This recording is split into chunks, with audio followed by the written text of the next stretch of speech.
Hey guys, Derek here. Welcome back to the channel, or welcome for the first time if you are new. We are back with a trailer reaction. This is a big one.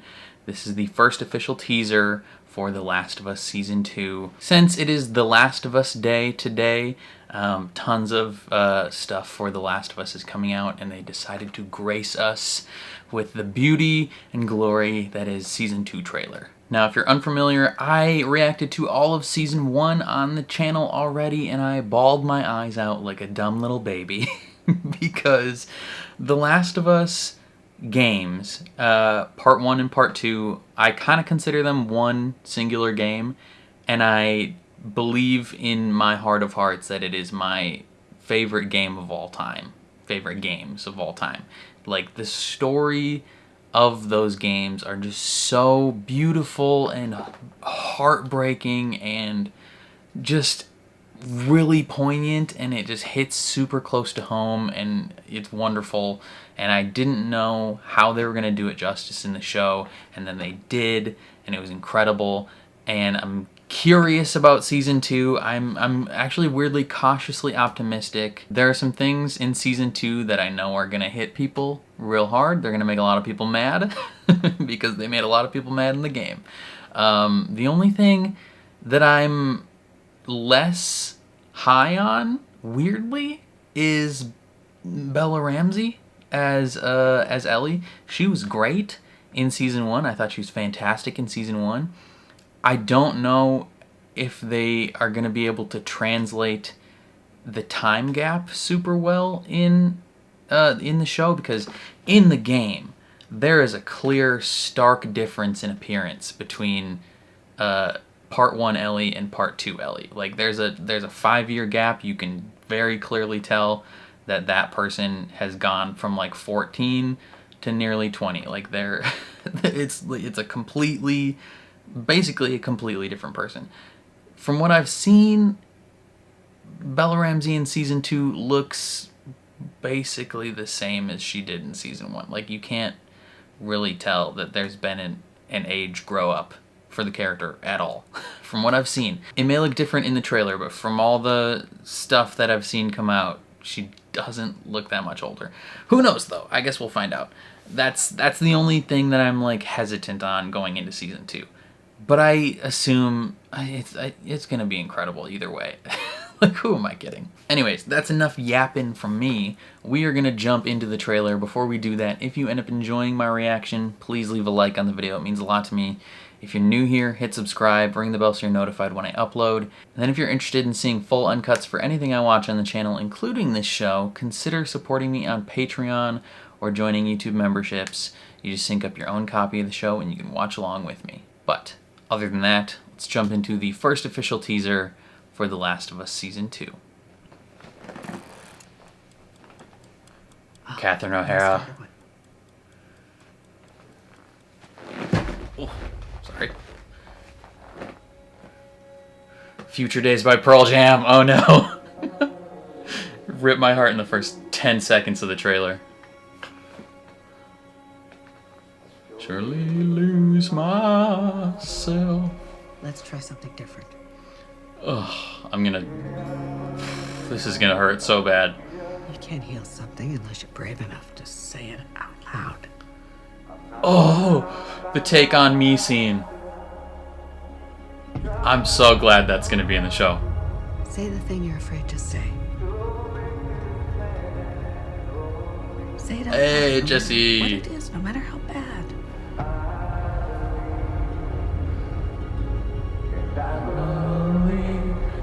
What did you do? Oh, Abby. Oh my god. That's so many.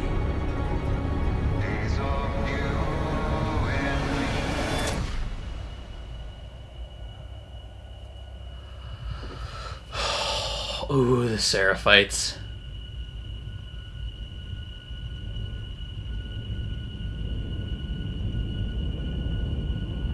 I love that he's played by the same actor.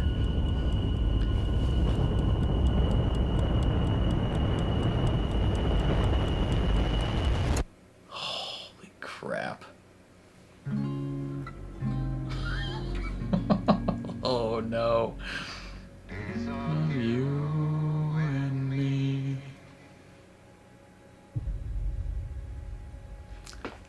God, this is gonna ruin me. It's gonna ruin me. If I ever were to lose you, surely lose myself. Yeah, this is gonna hurt a lot. It's gonna be real painful. And it's oh man, a lot of people are gonna be mad. HBO, this is a personal plea to HBO, protect Caitlin Dever at all costs. I swear to God, if you let her go on the internet at all, I will personally storm your building. you cannot let her receive the same treatment that recent characters and actors like Amanda Stenberg has had with her portrayal in The Acolyte, or various other actors and characters. Don't let her receive the same treatment that Laura Bailey received for the same role.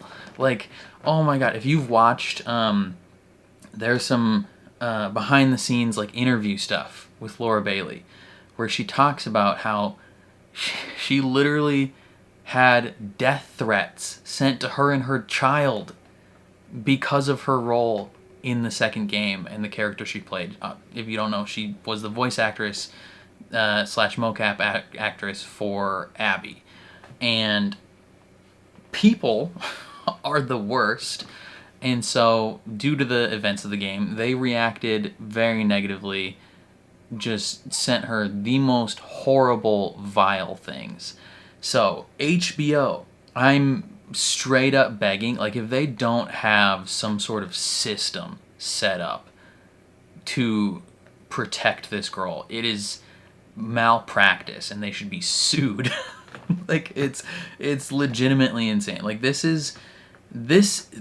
other than, I would say the two biggest properties of the last 10 years to have such volatile, divisive,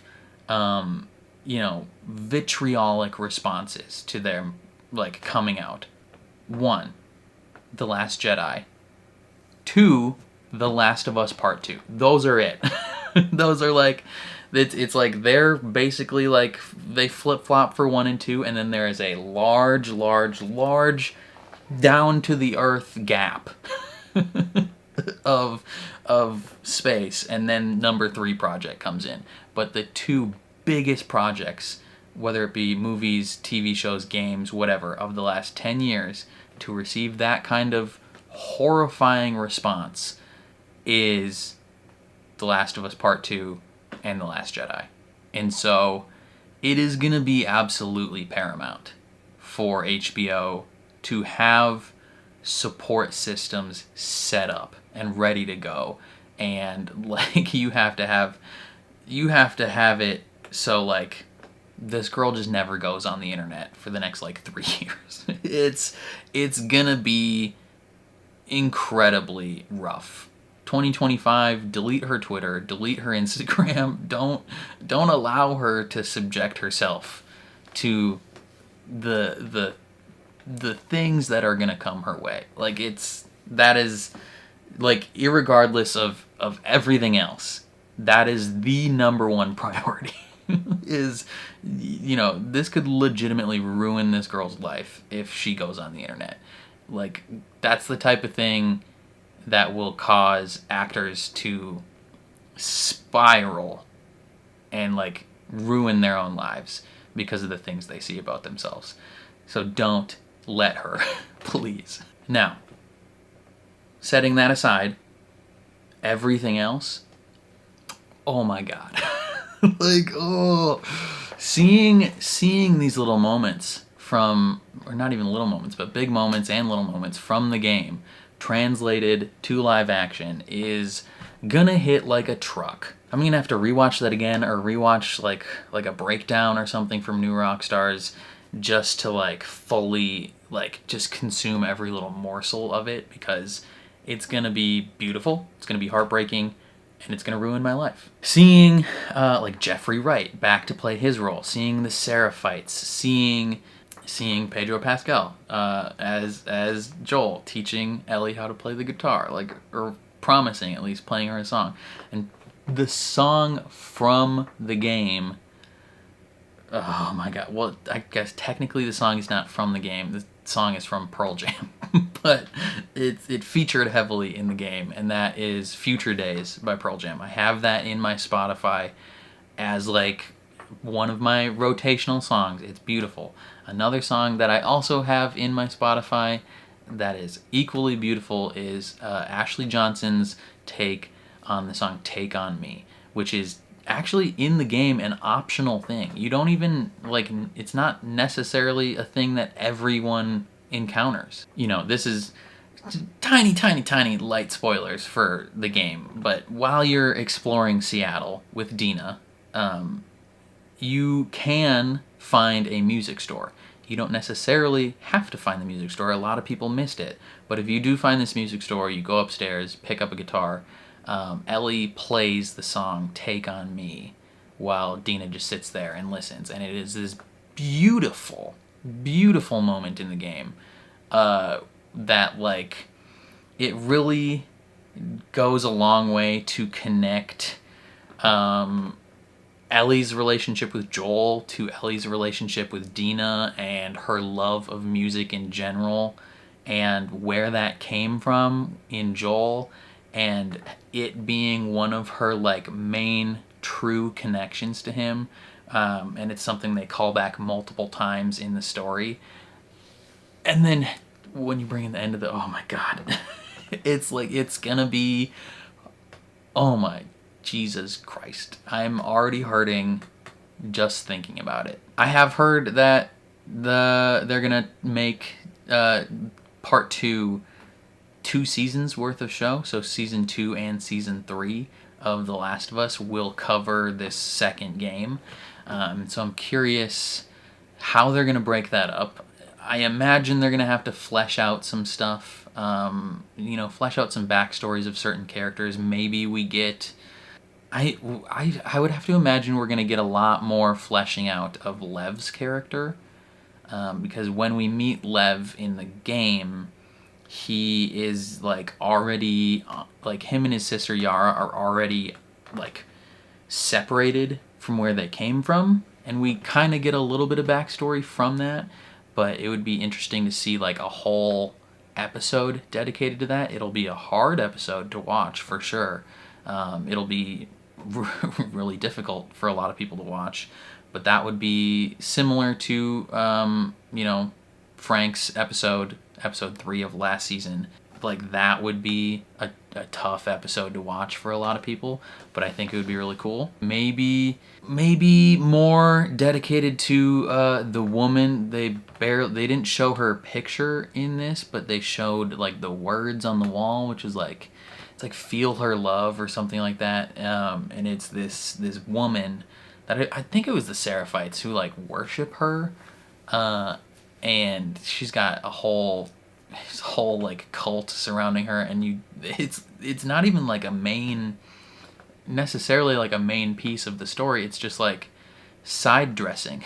Like, it's something that feels like it could be massive, like it could be a whole aspect of the world and show that they could dive into, but they don't really touch on a ton in the game. Yeah, it looks incredible. I am curious how soon they take us golfing. If you know, you know. Maybe end of episode 1, maybe end of episode 2, possibly. Like, it's gonna be interesting at what point they take us that, because in the game, that's like 2, maybe 3 hours into the game that happens. Okay. That's why maybe I think it would be end of episode 2 that they do that, because episode 1 might follow a lot of Ellie, the time jump with Ellie in Jackson, the probably getting the dance or at least hints of the dance, you know, some of the conflict that's surrounding, you know, the relationships in Jackson in episode 1. Maybe going out with Dina to like scout and stuff, and then possibly some of Abby and her group in episode 1. I wonder if they end, like, do they end episode 1 with that event, or do they end episode 1 with them reaching the mansion? I'm very curious. It's gonna be heartbreaking. It's gonna ruin my life. It's going to, like, that is, you know, a week or 2 into the season, you got to be ready to protect that girl. Like, it's, I can't even fully comprehend how important it is that you don't let this girl go on the internet. It's wild, honestly. But yeah, I don't know. It looks incredible. It looks so good already, and I don't know how much more I can say about it without spoiling a ton of specific stuff. So I'm gonna cease my speaking here. Let me know what you guys thought down in the comments below. I'm very curious to see how you feel. Otherwise, if you enjoyed my reaction, please leave a like on the video. It means a lot to me. If you're new here, hit subscribe, ring the bell so you're notified when I upload. And then if you're interested in seeing full uncuts for anything I watch on the channel, including this show, consider supporting me on Patreon or joining YouTube memberships. You just sync up your own copy of the show and you can watch along with me. But other than that, thank you for watching, and I will catch you guys next time.